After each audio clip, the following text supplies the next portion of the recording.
ಇದುವರೆಗೆ ನಮ್ಮ ಮಂಡ್ಯದಲ್ಲಿ ಜಿಲ್ಲಾಡಳಿತ ನಿದ್ರಾವ್ಯವಸ್ಥೆಯಲ್ಲಿದೆ. ರೈತರು ನಾವು ಬೆಳೆದಂಥ ಭತ್ತನ ಇನ್ನೂ ಕೂಡ ತೆರಿಗೆ ಕೇಂದ್ರನೂ ಓಪನ್ ಮಾಡಿಲ್ಲ. ನಾನು ಕೇಳೋದಾದ್ರೂ ಇಷ್ಟ ಈ ರಾಜ್ಯ ಸರ್ಕಾರಕ್ಕೆ ಮತ್ತು ನಮ್ಮ ಜಿಲ್ಲಾಡಳಿತಕ್ಕೆ. ಸ್ವಾಮಿ, ಒಂದು ಉದಾಹರಣೆ ಸ್ವಾಮಿ, ನೀವು ಒಂದು ಮನೆ ಕಟ್ಟಬೇಕಾದ್ರೆ ನೀವು ಎಷ್ಟು ಮುಂಜಾಗ್ರತೆಯಾಗಿ ನೀವು ರೆಡಿ ಆಗ್ತೀರಿ. ನೀವು ಒಂದು ಮಗಳ ಮದುವೆ ಮಾಡಬೇಕಾದ್ರೆ ಎಷ್ಟು ಮುಂಜಾಗ್ರತೆಯಾಗಿ ನೀವು ಎಲ್ಲ ಕೆಲಸವನ್ನು ಮುಗಿಸ್ತೀರಿ. ರೈತರ ಕೆಲಸಕ್ಕೆ ರೆಡಿ. ಭತ್ತ ಈಗಾಗಲೇ ಕಟಾವಾಗ್ತದೆ, ಭತ್ತ ಎಲ್ಲ ಫಿನಿಶ್ ಮುಗಿತಾ ಬರ್ತಾ ಇದೆ.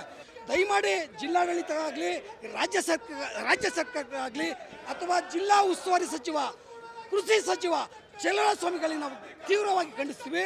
ನೀವು ಏನು ನಿದ್ರಾವ್ಯವಸ್ಥೆಲಿದ್ದೀರಾ, ಜಿಲ್ಲಾಧಿಕಾರಿಗಳ ನಿದ್ರಾವ್ಯವಸ್ಥೆಲಿದ್ದೀರಾ. ಅಕಸ್ಮಾತ್ ರೈತರು ನೋಡಿ, ಈಗ ನಮ್ಮ ಕೇಂದ್ರ ಸರ್ಕಾರ 381 ರೂಪಾಯಿನ ಬೆಂಬಲ ಬೆಲೆ ಕೊಟ್ಟದೆ. 2381 ರೂಪಾಯಿ ಭತ್ತದ ಬೆಲೆ. ಆದರೆ ದಳ್ಳಾಳಿಗಳ ಖರೀದಿ ವ್ಯಾಪಾರದಲ್ಲಿ 1950, 2000, 2050ಕ್ಕೆ ಏನು ರೈಸ್ ಮಿಲ್ಗೆ ಅವರೇ ತೂಕ ಹಾಕ್ಬಿಡ್ತಾವ್ರೆ. ನೋಡಿ, 1 ಕ್ವಿಂಟಾಲ್ಗೆ 281 ರೂಪಾಯಿ ರೈತರಿಗೆ ಲಾಸ್ ಆಗ್ತಾ ಇದೆ. ದಯಮಾಡಿ ಇದನ್ನು ಜಿಲ್ಲಾಡಳಿತ ಕಟ್ಕೊಡ್ಬೇಕು. ಅತಿ ಶೀಘ್ರದಲ್ಲಿ ಭತ್ತ ಖರೀದಿ ಕೇಂದ್ರವನ್ನು ಓಪನ್ ಮಾಡಬೇಕು. ಇಲ್ಲ ಅಂದರೆ ಇದು ಸಾಂಕೇತಿಕವಾಗಿ ಇವತ್ತು ಹೋರಾಟ ಮಾಡಿದ್ದೀವಿ. ಭತ್ತ ಬಡಿಯೋ ಮೂಲಕ, ರಾಶಿ ಪೂಜೆ ಮಾಡೋ ಮೂಲಕ ಸಾಂಕೇತಿಕ ಮಾಡಿದ್ವಿ.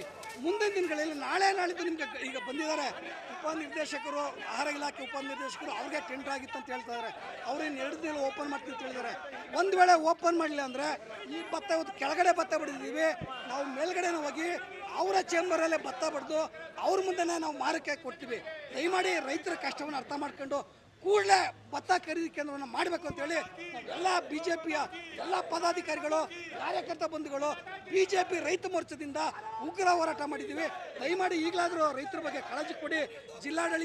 ದಯಮಾಡಿ ಜಿಲ್ಲಾಡಳಿತ ಆಗ್ಬೋದು ಅಥವಾ ರಾಜ್ಯ ಸರ್ಕಾರ ಆಗ್ಬೋದು, ಅಥವಾ ಏನಿಲ್ಲ ಲೋಕಲ್ MLAಗಳಿದ್ದಾರೆ, ಅವರು ಹುಟ್ಟುಹಬ್ಬದಲ್ಲಿ ಬಿಸಿ ಆಗ್ಬಿಟ್ಟವ್ರೆ ಪಾಪ. ದಯಮಾಡಿ ರೈತರ ಬಗ್ಗೆ ಕಾಳಜಿ ಇರಲಿ ಅಂತೇಳಿ ಕೈ ಜೋಡಿಸಿ ಮತ್ತೊಮ್ಮೆ ಪ್ರಾರ್ಥನೆ ಮತ್ತು ಆಗ್ರಹ ಮಾಡ್ತಾ ಇದ್ದೀವಿ.